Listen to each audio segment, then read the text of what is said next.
find peace in your absence. Finally, I'ma feel shit. And no more talking about me. How it feels to be out there. All alone in this co-op. Finding a nigga to blow up. Maybe the nigga for sure love. My name is John Eradiri. I'm a talent manager and I'm a businessman. Okay, my vision for HeartBreak in August is interpreting a unique story of a struggle that creatives go through.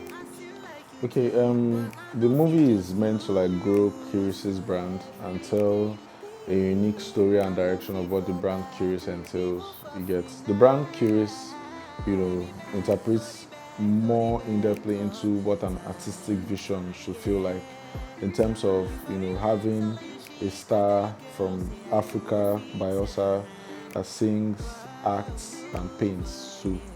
You get, and the direction for the movie is to showcase the unique struggle that creatives go through before they hit limelight. So in terms of how he's coping mentally as an artist is interpreted in the movie, what he mirrors the society to look like is also interpreted in the movie. So it is meant to tell an in-depth knowledge of what his mindset is. So when you listen to the EP HeartBreak in August, you understand it in-depthly since the movie is supporting what he's actually singing and why he's actually in that mind state when he recorded the EP HeartBreak in August. Yeah. But girl, you still cheat on me. It's crazy there. No. Long term, I see a vision of breaking one of the next big movie stars into the African movie industry, not necessarily Nollywood alone.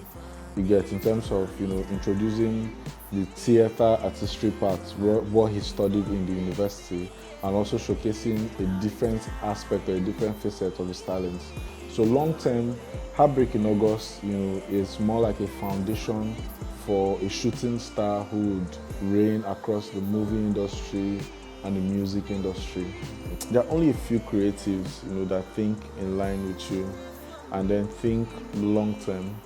So in terms of the challenging aspects for the movie, it is actually getting, good locations, mostly with businesses here in Bayelsa State. If they should think more in line with, how Lagos is, no movie is meant to be kept in a wardrobe. If I'm asking to use a part of your business space, for a movie shoot, it is actually marketing for you, yourself. So you have no idea the tenants and then the walls and fences that the movie or the barriers that the movie will actually break through, to actually gain limelight. So for City Boy, for instance, City Boy gave us his studio. HeartBreak in August tomorrow can break into the US, and you see people like Lil Doc looking at City Boy studio here in Panshia, Yenagoa. You get, so I think the most challenging aspect is having or dealing with people, business people here in Bayelsa, that wouldn't put money first before the vision and the goal for the entertainment industry. I think that's the most challenging part of production.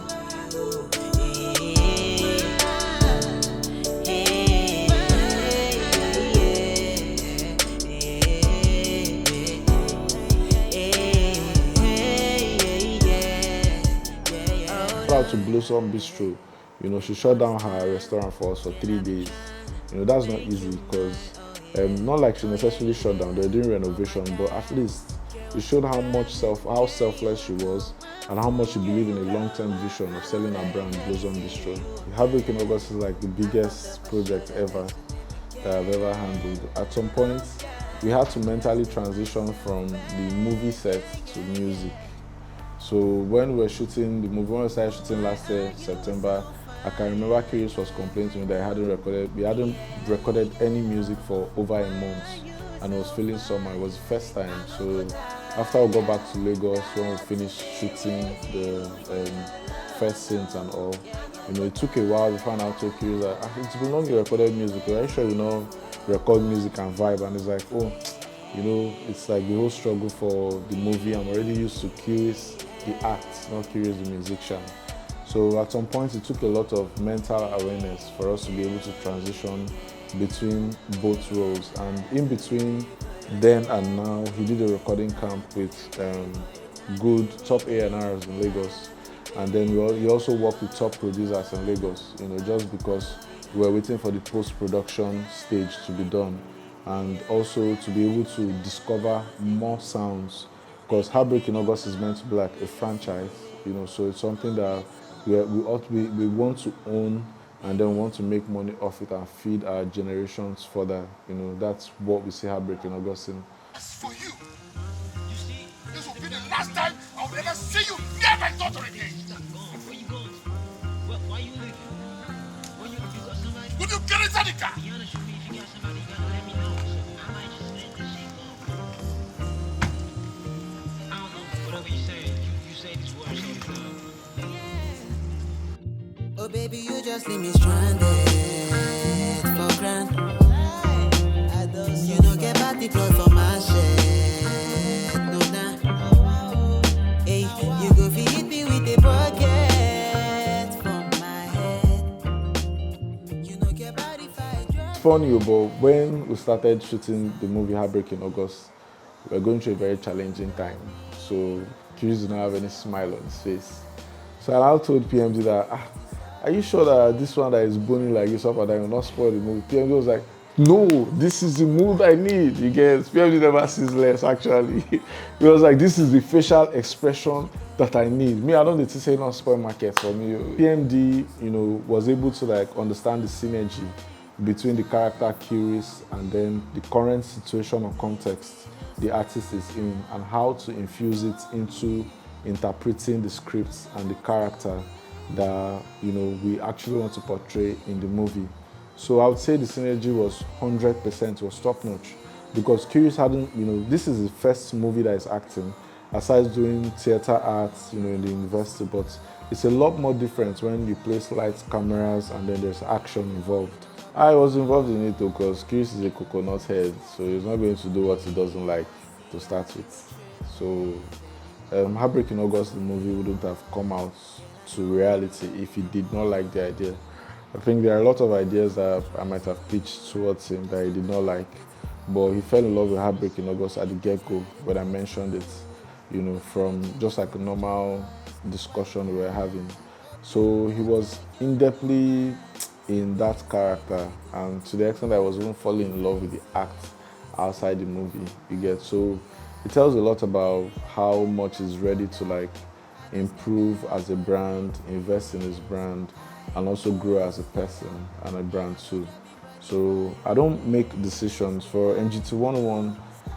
The main crux or the main foundation of what we do here in terms of management is interpreting the unique story of the brands that we handle.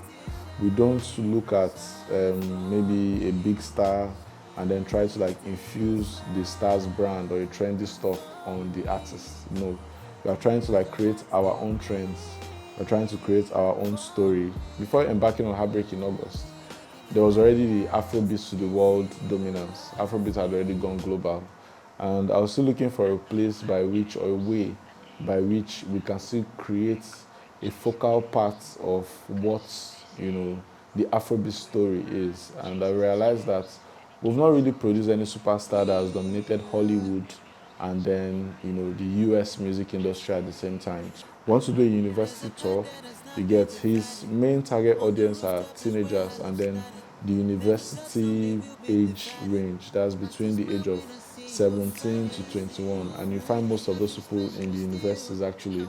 So for HeartBreak in August, the EP, we intend to premiere the event and then do most of the shows strictly in universities. If we are able to get South in lock and then Ghana in lock, I believe that we would have other universities approach us for the events and premiere and all of that, since that's what the main goal is. Cause you left me, forgive me.